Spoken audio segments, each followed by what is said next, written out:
सम्मान दिलाने वाली लड़कियों ने सुप्रीम कोर्ट जाके जाके FIR कराई है, तो ये लड़ाई सीधम सीधा 140 करोड़ की लड़ाई, लोगों की लड़ाई होगी। ये वो हमारी बेटी जो एक सिस्टम के खिलाफ, एक भ्रष्ट आदमी के खिलाफ, एक पूरा बीजेपी का एक पार्टी का स्ट्रक्चर, एक गंदा तंत्र के खिलाफ लड़ाई लड़ रहे, जिसमें प्रधानमंत्री जी का एक बयान नहीं आता। बीजेपी के प्रवक्ता कहते हैं विपक्षी पार्टी आ रही है वहां पर और वो राजनीति कर रही है। हम बीजेपी वालों को कहते हैं प्रधानमंत्री जी आप भी आओ, आप भी राजनीति करो। आप गृह मंत्री जी आप या तो न्याय करो या राजनीति करो। ये तो खुला में 6 किलोमीटर दूर बैठे हैं आपसे। आप लोगों ने दिन के ये पास आना चाहिए, इनसे अपनी की भावना पूछनी चाहिए। लेकिन दूसरी तरफ पूरा तंत्र इस सिस्टम को, इस सिस्टम में बैठे लोगों को ऊपर दबाव बनाकर गलत बयानबाजी करा रहा है। कुर्सी के नीचे कुर्सी दब रही है। आज इस देश में बड़ी परीक्षा की घड़ी है ये। आज इस देश में जब से ये मुद्दा उठा है, अगीन बच्चों ने बयान दिया पहला अकबर ब्रजभूषण सिंह के खिलाफ, इस फेडरेशन के खिलाफ जब आरोप लगे तो पहली लाइन से कमेटी बनाई गई। उस कमेटी में भी धोखा किया गया। उसमें 2-3 बंदे ऐसे लिए गए जो बीजेपी पार्टी से ताल्लुक रखते हैं, जिनने कुश्ती को भी बदनाम कर दिया। जब एक कमेटी में ही कोई पार्टी के मेंबर होंगे, उसके प्रति भावना जताने वाले, उस नेता के साथ लगने वाले बंदे होंगे, तो कैसे काम चलेगा? ये लड़ाई पहलवानों ने ऐसे स्ट्रक्चर के खिलाफ लड़ी है जिसमें 6 बार का सांसद और 3 बार का अध्यक्ष इस फेडरेशन का। हमने इस फेडरेशन में इतना भय लग रहा है, अब जब भी कोई गंदा आदमी, कोई घटिया आदमी किसी पद पर एक बार बैठ जा तो वो उस सिस्टम में अपने आदमियों को एडजस्ट कर देता है। ये तो पूरा स्ट्रक्चर ही शायद कब्जा लिया होगा।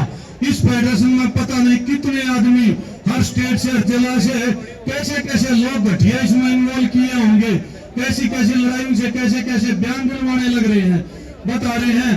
अगर वो पहलवान वो खुशी से टीवी पर बोल कर ब्रजभूषण सिंह कह रहा है अगर 90% पहलवान तो वहां यूपी मेरे पास बैठे हैं, 10% यहाँ बैठे। ऐसी ऐसी घटिया अच्छी मानसिकता वो आज के दिन भी टीवी पर बैठ कर कह रहा है। अरे ब्रजभूषण सिंह, इस देश में तो आरोप अगर एक आदमी भी लगा दे, एक महिला भी लगाती है, वो आरोप भी देश में बढ़ा है। ये देश उस महान लोगों का है, अटल बिहारी वाजपेयी जी जैसे प्रधानमंत्री, जिनको एक गुमनाम चिट्ठी मिली थी, जिस चिट्ठी में जिक्र था अगर डेरा सच्चा सौदा बाबा हिसार में वहां मेरा शोषण हो रहा है और मैं अपना नाम और एड्रेस नहीं बता सकती क्योंकि मेरी जान को खतरा है। उस चिट्ठी में उस बेटी की बात सुनकर दिल में दर्द ले गए। प्रधानमंत्री ने CBI को कॉल दी। CBI गुप्तचर बनकर 2 साल तक उस डेरे में घुसी। उस डेरे में जिसका स्ट्रक्चर ऐसा था आगे एक लाइन से आगे नहीं जा सके थे। पूरे सिस्टम को कोलैप्स करके कैसे कैसे करके उस मुजरिम को चिट्ठी से चले हुए मामले में जेल की सजा दी गई, आज जेल में पड़ा है। लेकिन बदकिस्मती ये है कि उसी की सरकार आज भी उनको बेवजह ज्यादा दिन पैरोल पर रखती है। ऐसा सिस्टम की नाकामी इस सरकार की। वो प्रधानमंत्री भी बीजेपी के नेता थे, लेकिन प्रधानमंत्री देश के थे। आज सवाल खड़ा हो रहा है अगर ये प्रधानमंत्री भी नेता तो बीजेपी के हैं, क्या प्रधानमंत्री भी बीजेपी के हैं? क्योंकि सीधा सीधा प्रधानमंत्री पर सवाल है। जितने 800 सांसद बैठते हैं विधानसभा, लोकसभा में, राज्यसभा और लोकसभा दोनों में, उनमें सबसे ज्यादा क्रिमिनल केसेज इन सांसद पे है 38, जिनमें कोई ऐसी धारा नहीं बची जो इन पर नहीं लग रही हो। इनको बचाने के लिए आज उस न्याय की लड़ाई में प्रधानमंत्री की मौन, प्रधानमंत्री की चुप्पी इस देश में एक सोचने पर मजबूर हो जाती है। आज ये देश इतना टेक्नोलॉजी में आगे बढ़ गया, अगर 24 घंटे के लिए किसी का फोन बंद हो जाता है तो लोग उसका मतलब निकालने लग जाते हैं, रास्ते निकालने लग जाते हैं। ऐसा क्या हुआ फोन बंद है? आज 7 दिन से धरने पर बैठे हैं वो प्रधानमंत्री जो पहलवानों को व्यक्तिगत रूप से जानते हैं। वो पहलवानों को जैसे जानते हैं बजरंग पुनिया को चूरमा पसंद है, कौन से पहलवान को खीर पसंद, हलवा पसंद। 200 साल में बार बार में मिले, उनकी तारीफ करते रही और उनसे पूछा मेरी कौन। जब 2016 में रियो ओलंपिक हुआ तो साक्षी मलिक का मेडल आया। उससे पहले देश में पूरी दुनिया में बहुत मेडल आ चुके थे, लेकिन ये देश टीवी का टकटकी लगाए बैठा था। क्या है ओलंपिक में जब पूरी दुनिया 50-50, 60-60 मेडल ले चुकी और हमारे देश का एक भी मेडल हमारा खाता नहीं खुला, जब यहाँ पर बैठी साक्षी मलिक, इनका मैच आया, लास्ट के 3 सेकंड में इनने अपनी जान की बाजी लगाई और भारत देश के मेडल का खाता खोला। और उस टाइम जब इनसे बयान लिया गया, इनसे पूछा गया बेटी आपके मेडल में आप क्या कहना चाहोगे, तो इन्होंने कही 130 करोड़ देशवासियों की दुआओं का असर है, वरना मेरा गेम जैसे तो थोड़ा पीछे चल रहा था और एकदम से मैं फाइट में आ गई। आप लोगों की दुआओं का असर जो मैं ये मेडल तक पहुंच पाई और हमने आपकी झोली में ये मेडल डाला। दूसरा मेडल आया पीवी संधू का, पीवी संधू को मेडल मिला। तो देश में 2 सवाल हो, इन बेटियों ने इस पुरुष प्रधान देश की मानसिकता जो पूरे विश्व में पुरुष प्रधान देश के रूप में जाना जा है और बेटी पूरे विश्व में इसका सम्मान बढ़ाया। तो 2 सवाल उठे। एक सवाल, अब बेटियों को आगे बढ़ाओ, आदमियों से ज्यादा, पुरुषों से ज्यादा ये आपकी लिहाज इज्जत बचा सकती है 7 समुद्र पार भी। दूसरा सवाल आया, ऐसी क्या कमी है जब हमारे से छोटे छोटे मुल्कों में 20-20, 25-25, 30-30 मेडल आती है, ऐसी क्या खामियां हैं हमारे देश के मेडल नहीं आते। लेकिन उस टाइम पे इस सवाल का जवाब 2-3 साल बाद मेरी कौम ने दिया, फेडरेशन में दिक्कत है।